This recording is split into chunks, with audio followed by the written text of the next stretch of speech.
Meet Reed Lance Rosenthal, rancher, #1 best-selling award-winning author, and unabashedly, unapologetically on the right side of the outstanding issues of our generation. But don't try to fence him in. Sometimes his positions will surprise you, because Reed is definitely his own man, with his own opinions. You might love him, you might hate him, but you won't be able to stop listening. Step over to the right side with Reed.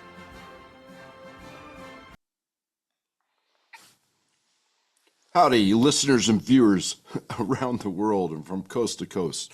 Reed Lance Rosenthal on the Right Side Radio and the Cowboys Take on video and channels and radio stations and podcasts, etc., around the world and the country. And I apologize to you. It's been 2 weeks since my last show, and that was not the intent, nor was that my promise to you. In fact, I think I was going to get 2 shows out a week ago. Oh, well.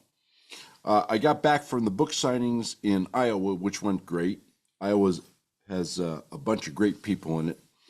And, number one, the Yellowstone Project here on the ranch, or we'll call it the soap opera drama, continues, and it takes a lot of time. Plus, we're getting ready on the ranch, and this is kind of the ranch story today. We're getting ready on the ranch for winter. Oh yeah, it's 80, 85 degrees out, not a cloud in the sky, dry, etc. But there's a lot to be done to get ready for what's going to occur. We got the markers up on the road, 6-foot markers with iridescent and reflector plates at the top, so that the plow, which either I'm driving or the ranch hand is driving, sometimes like at midnight when it's really snowing, to keep the road at least to the extent where the plow can handle it, so you know where you're going. Because when the snow is horizontal and the drifts are 3 or 4 feet, particularly across the flat sections of road without cover, wow, it can be really interesting. And staying on the road can be an impossible challenge.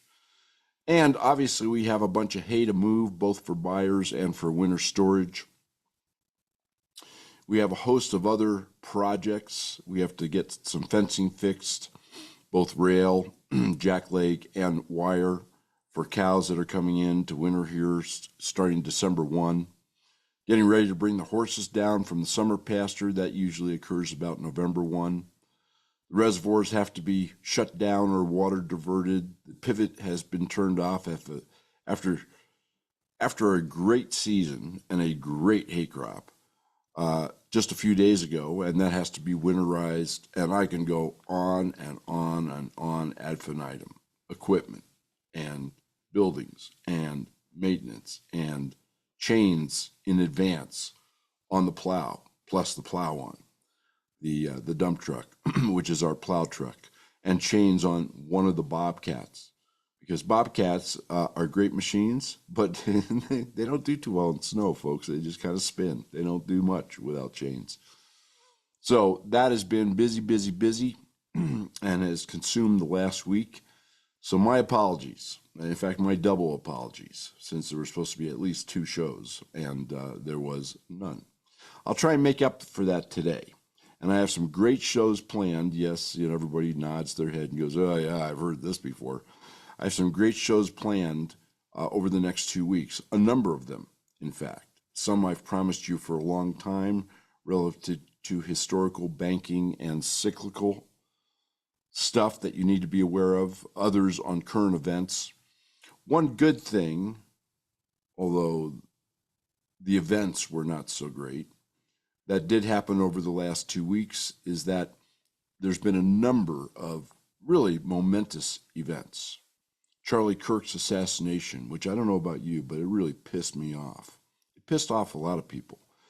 I think, and I heard a podcast the other day where the guest being interviewed likened it to the Archduke Ferdinand moment in World War I.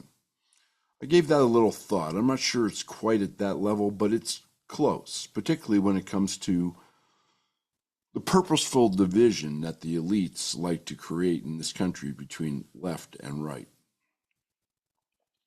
And of course, we've had Trump's UN speech, which was phenomenal. In fact, it's posted on the website on therightsideradio.com.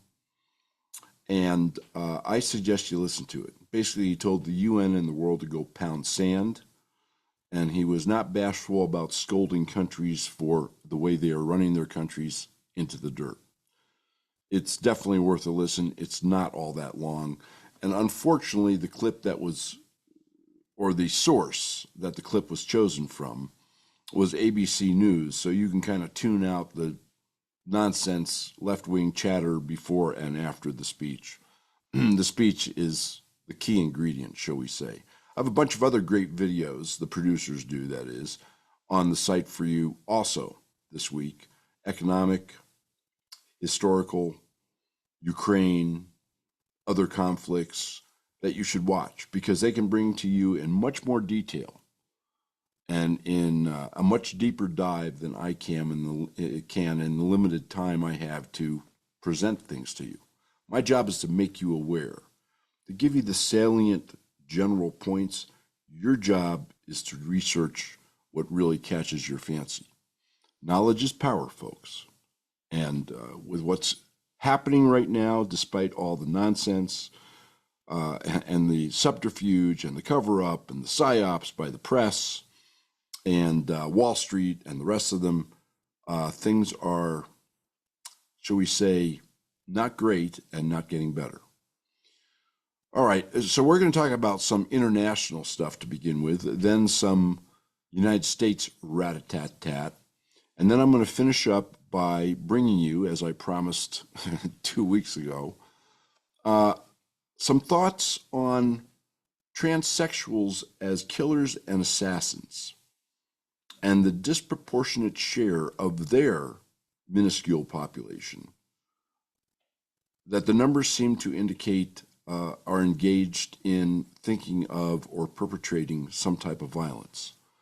And I'll tell you my theory on that. You can do your own research. So, on the international scene, oh, by the way, we have a quote for this show also. This is not a founder's quote. Let me just call it up on my phone. And but I thought it apropos because Charlie Kirk's assassination was many things. It was also a loss for the conservative side, and it was a loss for the voice of reason. This was a man who really lived, although a forceful, a gentle life. He didn't cut anybody off. He was willing to debate with anybody. He was never nasty in the debates. He never resorted to personal attacks. He was really a model of decorum. He was a model for the First Amendment. And that is one of the reasons, as we will discuss briefly in this show, that he was targeted for assassination. And if you think some 22-year-old went off on his own and did this, guess again. All right. This is from Charlie Kirk. In honor of him and in a tribute to him, this show's founders quote.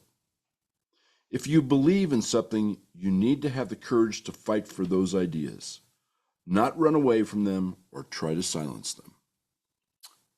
You are absolutely correct, Charlie Kirk, and may you rest in peace. And best wishes to his family.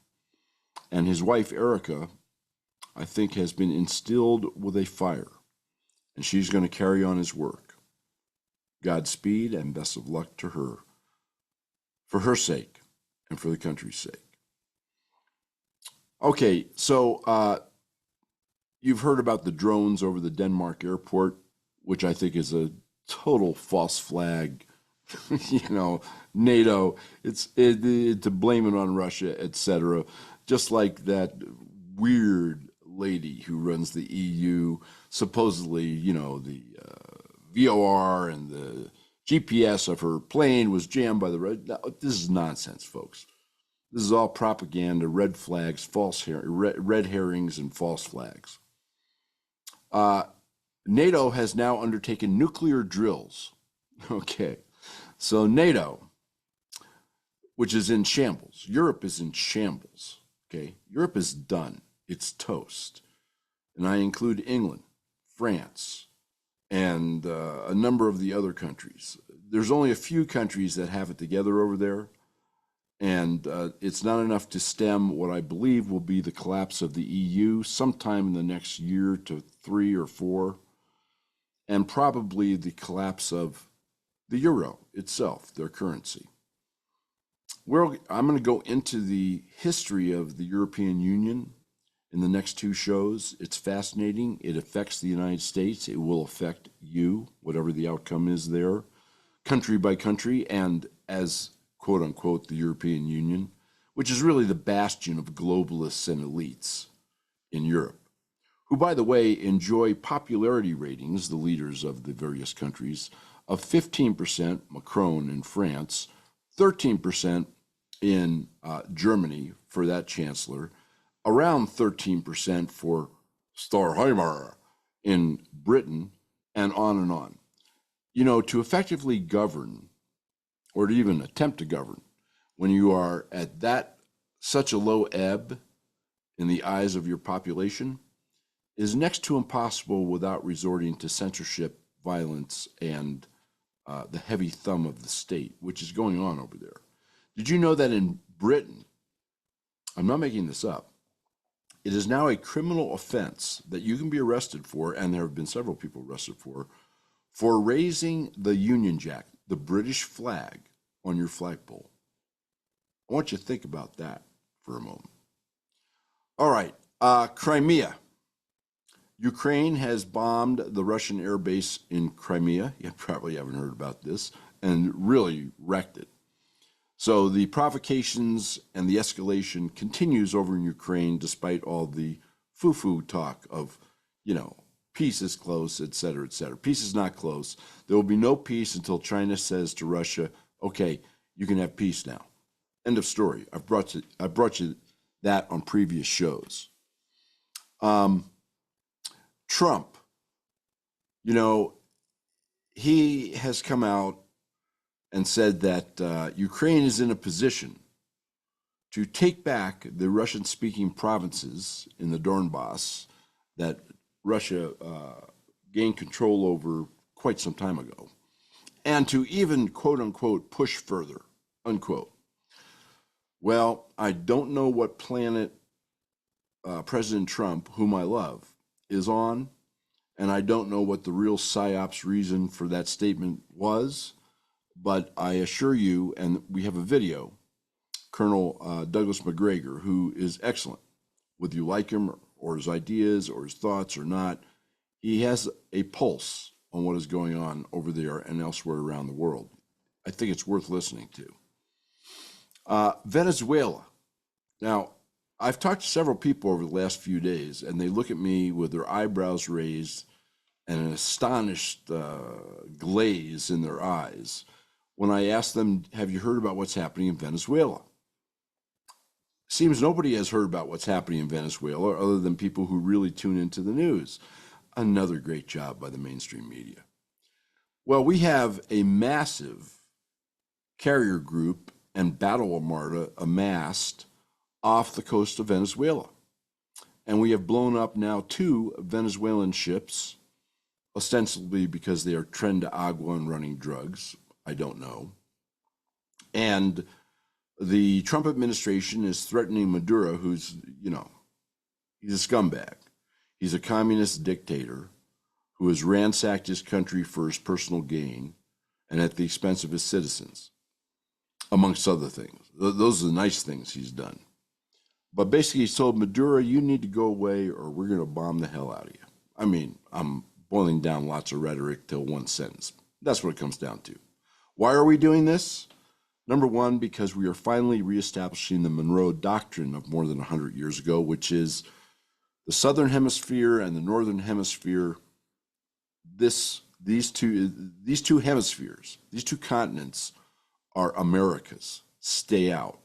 And China has been getting very cozy-wozy with several countries, including Venezuela in South America. In addition, Venezuela has, or is purported to have, the greatest including Guatemala, which is a small adjacent country, the greatest petro reserves underground and in the sea of any country on the planet, and that includes Canada, the United States, and Saudi Arabia. So the motivations are many and transparent, shall we say.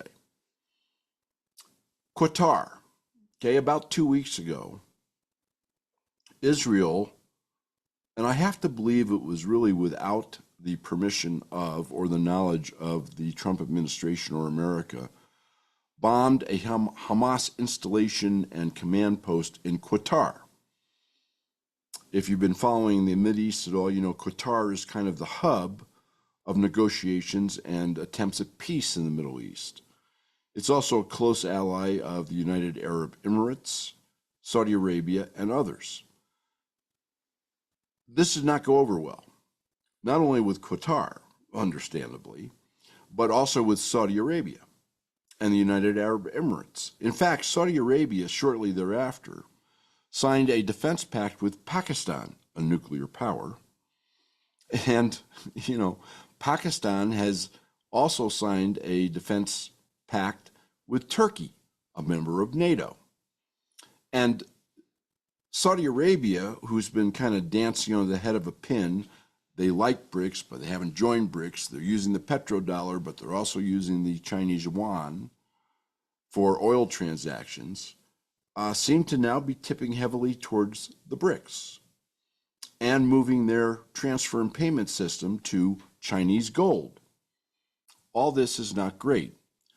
I talked to you in my last show about the fact that we have, in my opinion, made a grave error by shoving India into the arms of BRICS.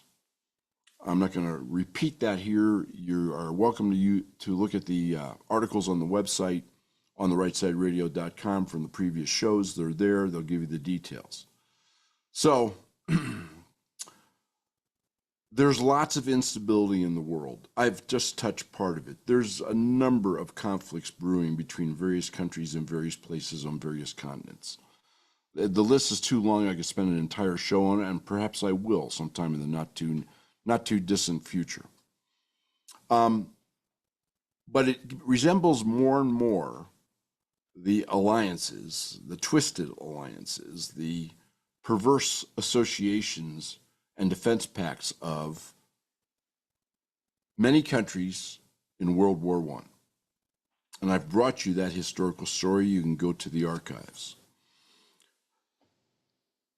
The more complications there are, the more twists and turns there are in mutual defense pacts, particularly between nuclear and non-nuclear powers, where one is looking to the other for a nuclear umbrella, the more chance there is for a purposeful or an accidental catastrophe. I don't need to tell you that. It's just common sense. We're going to follow this closely. I'm going to bring you the history of the European Union and some current stats on what's happening there, because Europe is collapsing and it's going to affect us here probably in the next show, certainly in the next two. And I'm also going to dive in the next 2 or 3 shows into these kind of frightening alliances which are springing up across the world between countries and people that you would never suspect just a year or two ago.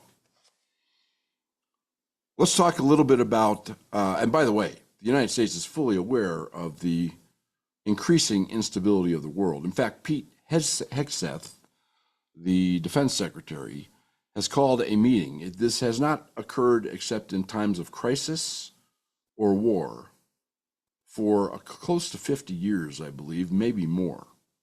But he has called back everybody over the rank of brigadier general, the 800 top people in the U.S. military, for a all-day confab. The Pentagon refuses to discuss what this is about, which of course leads to wild speculation on the part of irresponsible members of the press. But it is occurring. The Pentagon has confirmed it. And I have one worry, and that is that's an awful lot of top brass in one place in an unstable world. But hopefully that's an unfounded worry. You would have to think the American military is completely capable of defending its own. I hope so. Hegseth and Trump, by the way, are also wanting to rename the Department of Defense to its old name back there in World War II days, which is the Department of War. Interesting. Interesting. Students who are in default on their student loans now total 5.4 million. Student loans, including those in default, total 1.7 trillion. That's 1.7 trillion dollars, which comes from elevated, shall we say, charges by universities since government money was involved in funding such elevated charges. The whole system is corrupt. But you have 5.4 million young people in default of their loans, which has all sorts of disastrous ramifications for their credit, non-dischargeable bankruptcy, all sorts of things. And obviously impedes their ability to live life, buy a house, etc. It does not lead to happy citizens, which leads to social unrest.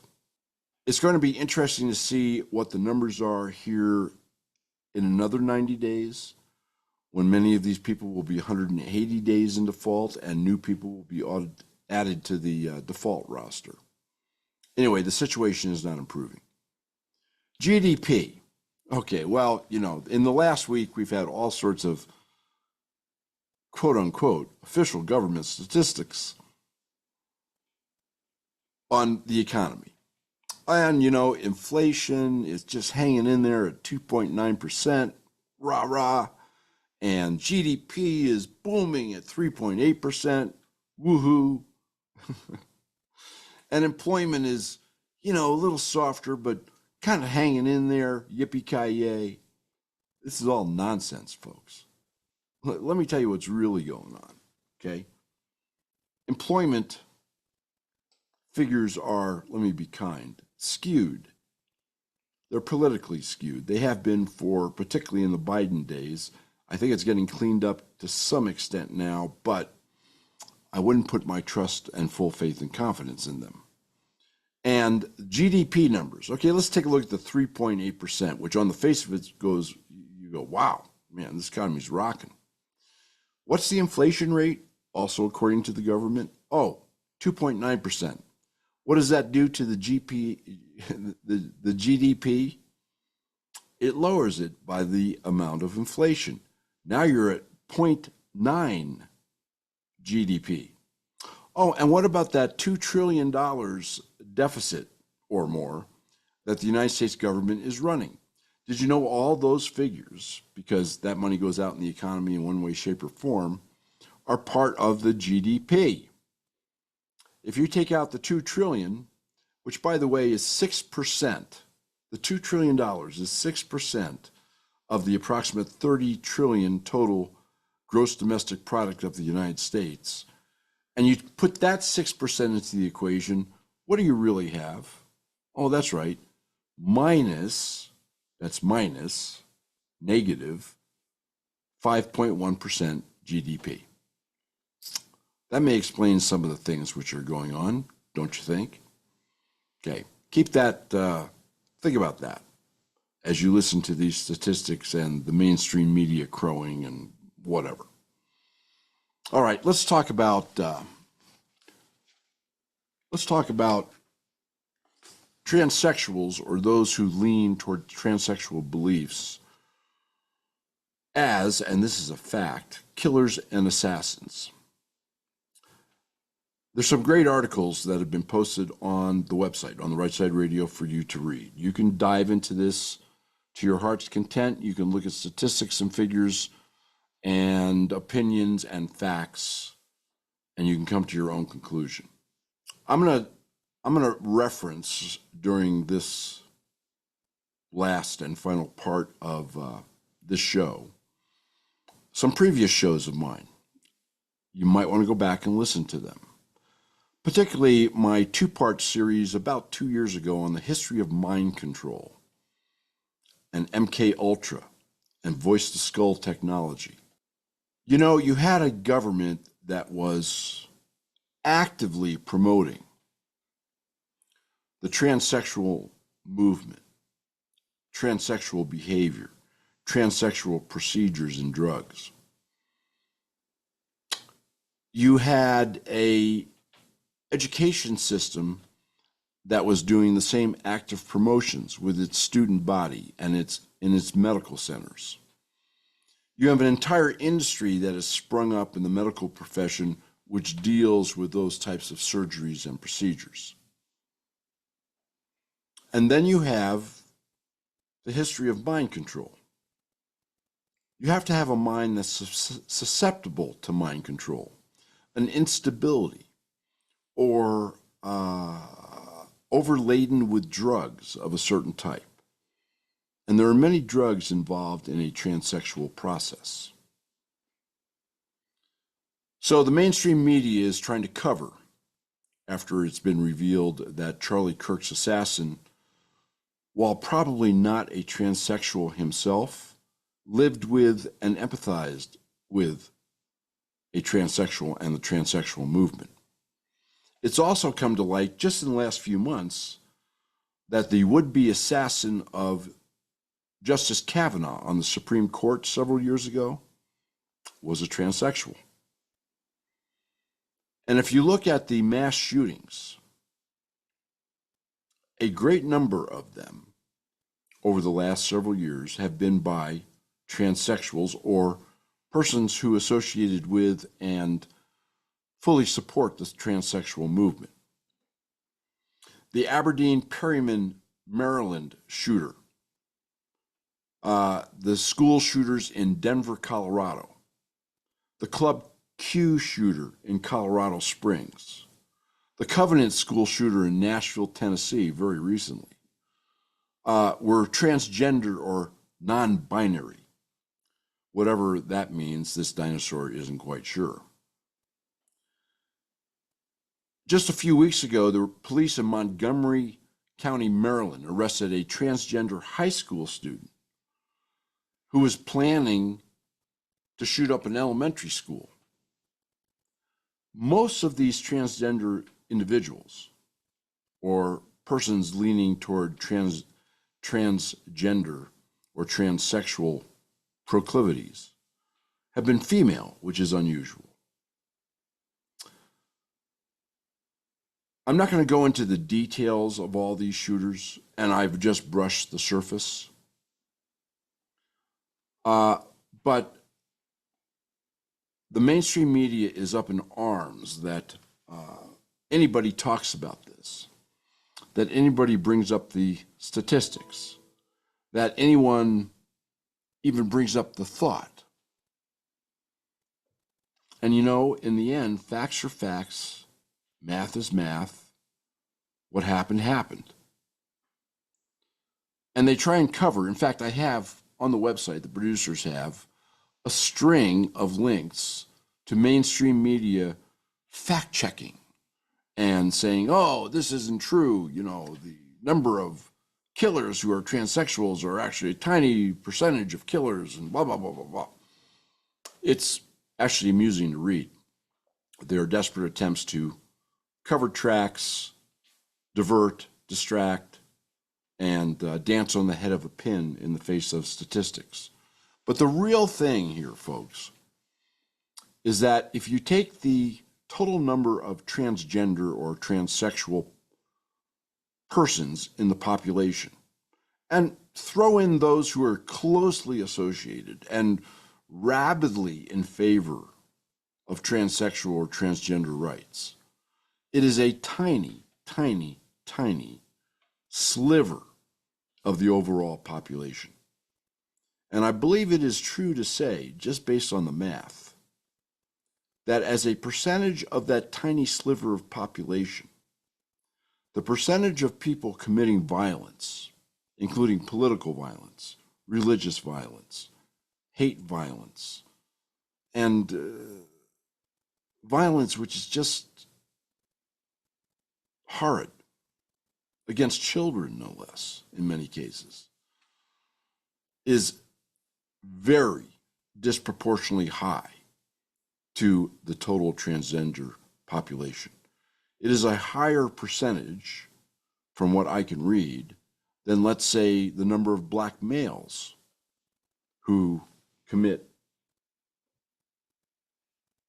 capital crimes as a percentage of all black males, or Hispanics, or white folks.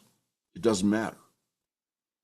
There's a tiny number of transgenders, and a disproportionate amount and percentage of them are involved in some way, shape, or form with heinous crimes. Now, let me go one step further and you can think about this. Listen to those two shows on mind control. What if the government, the deep state, whoever, wanted to have a ready crew of people whose minds were susceptible to mind control, which is a reality. MK Ultra, Voice of Skull, listen to the shows, listen to the videos on the shows, listen to the science. Is this all part of a much deeper, darker plan? And these poor people who are transgender or are transsexual or are in some way, shape, or form in league with that movement, are they patsies for higher-ups and elites? I mean, I don't think for 1 minute that Charlie Kirk's assassination, which is tragic. I mean, this guy is not a senator. I mean, it's tragic no matter who it is. He's not a senator. He's not a congressman. He's not a political figure. He was a leader. Now, what people on the planet would not like somebody who is influencing millions of young people? What leaders on the planet would like somebody who promotes peace and full First Amendment rights for all and courteous discourse and debate? You can ask yourself those questions. And then you can ask yourself the next question. What elites have propagated, perpetrated, and propped up the transsexual and transgender movements? And then go the third step. What elites are behind mind control and similar tactics, whether it's propaganda or whether it's absolute mind control, such as Voice to Skull, in the various governments around the world? These are three dots, closely linked but so far disassociated. I throw it up only as food for thought. In the meantime, we are not going to change that overnight. You know, there are people and forces who, by the way, are the same people and forces that I just asked questions about, who control the media and the press. Some of these articles that you can read on the website. PolitiFact. What data shows about trans people in mass shootings? Factcheck.org. Few mass shooters have been transgender. We're not talking about numbers of shooters. We're talking about a percentage of the shooters as a transect of a small population. The post-millennial. These are all the mass shootings committed by trans people, blah, blah, blah. Newsweek. How many mass shootings have been carried out by transgenders? Then fact versus fiction. I can go on and on. You get the idea. Methinks you doth protest too much, in the words of Shakespeare. And with those thoughts, I'm going to bid you adieu for this show. I will, let me underline will, unequivocally be back to you in the next 2 to 4 days with another show and etc. thereon. I'm going to make up for the 2-week absence, which was beyond my control. Time-wise, there's only so much time in a day. Even somebody who goes 24/7, 365, which is your cowboy here. In the meantime, folks, have a great rest of the weekend. Keep the wind at your back. We'll talk to you soon. This is Reed Lance Rosenthal on the Right Side Radio and the Cowboys Take. Please remember, if you've missed any shows, just click on Show Archive and you'll find all of his shows. We look forward to seeing you here again next week for another episode of Read Lance Rosenthal on the Right Side.